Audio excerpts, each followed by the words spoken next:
আসসালামু আলাইকুম। এলজি কিচেনে আপনাদের আরও একবার স্বাগত জানাই। ঘরে থাকা একদম বেসিক মশলাগুলি দিয়ে কিভাবে ব্রয়লারের মুরগি রান্না করা যায় সেই রেসিপি আপনাদের সাথে শেয়ার করছি। সেই সাথে পুরো ভিডিও জুড়ে চেষ্টা করেছি মাংস রান্নাটা যেন পারফেক্ট হয়, সেজন্য ছোট ছোট টিপস দিতে। আশা করি আপনাদের ভালো লাগবে। এখানে আমি 2টা ব্রয়লার মুরগি নিয়েছি, কেটে ধুয়ে পরিষ্কার করে নিয়েছি। দিয়ে দিলাম 1 চা চামচ লবণ, 1 চা চামচ হলুদের গুঁড়া, 1 চা চামচ মরিচের গুঁড়া দিয়ে আমি হাত দিয়ে ভালো করে মাখিয়ে নেব। এই মশলাগুলো দেওয়ার আগে আমি 2 চা চামচের মতো লেবুর রস দিয়ে মাংসগুলোকে 10 মিনিটের জন্য মেখে রেখেছিলাম। এখন আমি মশলাগুলো দিয়ে ভালো করে ম্যারিনেট করে রেখে দেব 3-4 ঘন্টার জন্য। আমি নর্মাল ফ্রিজে রেখে দেব, পরে নামিয়ে ভেজে নেব। আমার মশলাটা মাখানো হয়ে গেছে, এখন আমি এইভাবেই রেখে দেব। আমি চুলায় একটি কড়াই বসিয়ে পর্যাপ্ত তেল গরম করে নিয়েছি আর মাংসটাকে নামিয়ে তেলের মধ্যে ছেড়ে দিলাম একে একে। আমি কিন্তু চুলার আঁচটা বাড়িয়ে দিয়েছি। তেলটা যদি ভালো করে গরম না হয় তাহলে কিন্তু তলানিতে লেগে যেতে পারে, তাই তেলটাকে ভালো করে গরম করে তারপর ভাজতে হবে।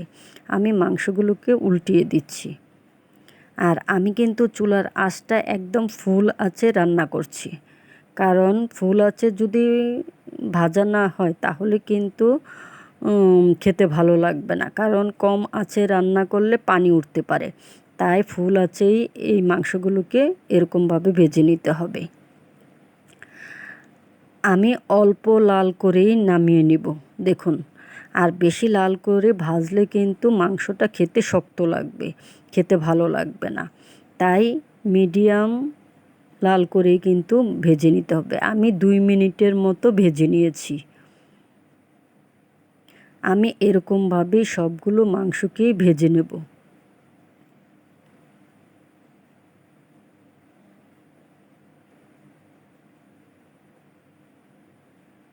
দেখুন, আমি সবগুলো মাংসকে এভাবে ভেজে নিয়েছি।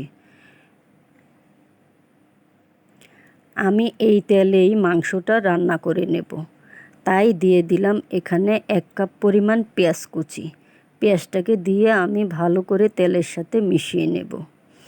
এই রেসিপিটা আপনারা না টেনে পুরাটা রেসিপি দেখার চেষ্টা করবেন, তাহলে আপনাদের বুঝতে কোনো অসুবিধা হবে না।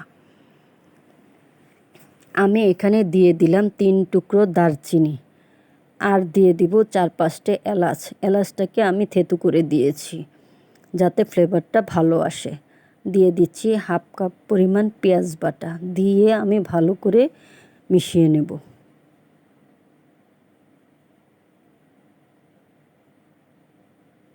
আর আমি একটা মুরগিকে 8 পিস করে কেটে নিয়েছি।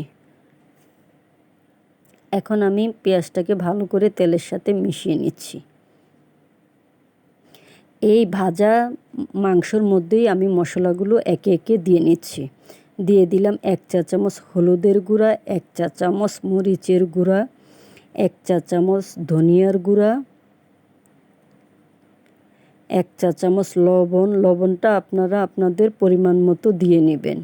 দিয়ে দিচ্ছি 1.5 চা চামচের মতো রসুন বাটা, 1.5 চা চামচ আদা বাটা।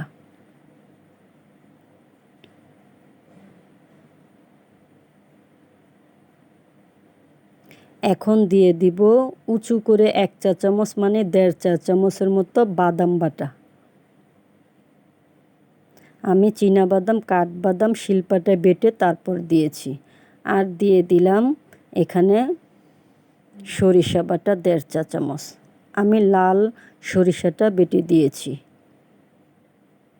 আমি এখন হাত দিয়ে ভালো করে মাখিয়ে নিচ্ছি আর বাকি মশলাগুলি একটু পরে দিয়ে নেব। এখন দিয়ে দিচ্ছি উঁচু করে 1 চা চামচের মতো জিরের গুঁড়ো, ভাজা জিরের গুঁড়োটা দিয়ে দিলাম। এখন দিয়ে দিচ্ছি 1 চা চামচ উঁচু করে গরম মশলার গুঁড়ো দিয়ে আমি আবারও ভালো করে হাত দিয়ে মাংসগুলোকে মাখিয়ে নেব। এখন আমি তেলের মধ্যে ছেড়ে দেব। আমি অফ ক্যামেরায় 2টা তেজপাতা দিয়েছি। আমি মাংসগুলোকে ভালো করে ভেজে নেব। ব্রয়লারের মুরগি কিন্তু ভালো করে ভেজে তারপর রান্না করতে হয়। যত কষাবেন আপনারা তারপর কিন্তু খেতে খুব অসাধারণ হবে। আর ব্রয়লারের মুরগি একবার ভেজে নিলে তারপর কিন্তু রান্না করলে বেশি সময় লাগে না, অল্প সময়ের মধ্যেই রান্না হয়ে যায়। আর ভাজার সময়ে কিন্তু সেদ্ধটা হয়ে যায়, তাই বেশি সময় লাগে না। আমি মাংসটাকে ভালো করে কষিয়ে নিচ্ছি। আপনারা দেখেই কিন্তু বুঝতে পারছেন, দেখুন আমি ভালো করে নেড়ে কষিয়ে নিয়েছি, আমার তেলটা ভেসে উঠেছে। দিয়ে দিলাম 3টা কাঁচামরিচ। আমি কাঁচামরিচের আগাটা ভেঙে দিয়েছি যাতে ফ্লেভারটা ভালো আসে। এখন কিছুটা পানি দিয়ে দিব। আমি বাটিটা ধুয়ে তারপর কিছুটা পানি দিয়ে দিলাম। আমি আরেকটু পানি দেব, আমার মনে হয়েছে আরেকটু পানি লাগবে, তাই আরেকটু পানি দিয়ে দিচ্ছি। এখন আমি ভালো করে নেড়ে মিশিয়ে নেব। আমার এই রেসিপি যদি আপনাদের ভালো লেগে থাকে তাহলে লাইক, কমেন্ট, শেয়ার এবং সাবস্ক্রাইব করে দেবেন। আর যদি ফেসবুক পেজ থেকে দেখেন তাহলে ফলো এবং লাইক দিয়ে দিবেন। আমি নাড়িয়ে মিশিয়ে নিয়েছি। এভাবে আমি 15 মিনিটের মতো রান্না করে নিয়েছি।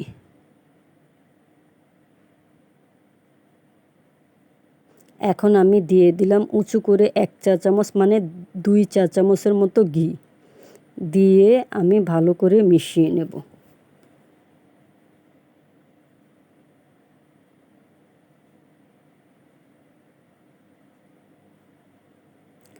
ঘিটা দিয়ে কিন্তু বেশিক্ষণ রান্না করার দরকার হয় না, কারণ ফ্লেভারটা তাহলে ভালো আসে না, তাই সাথে সাথে নামিয়ে নিয়েছি।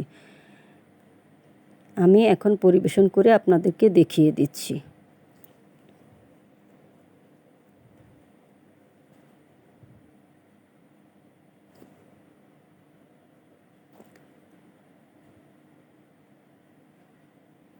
দেখতে কত সুন্দর হয়েছে, আপনারা দেখেই বুঝতে পারছেন। খেতে তো অসাধারণ। আপনারা একবার হলো বাসায় তৈরি করে দেখবেন।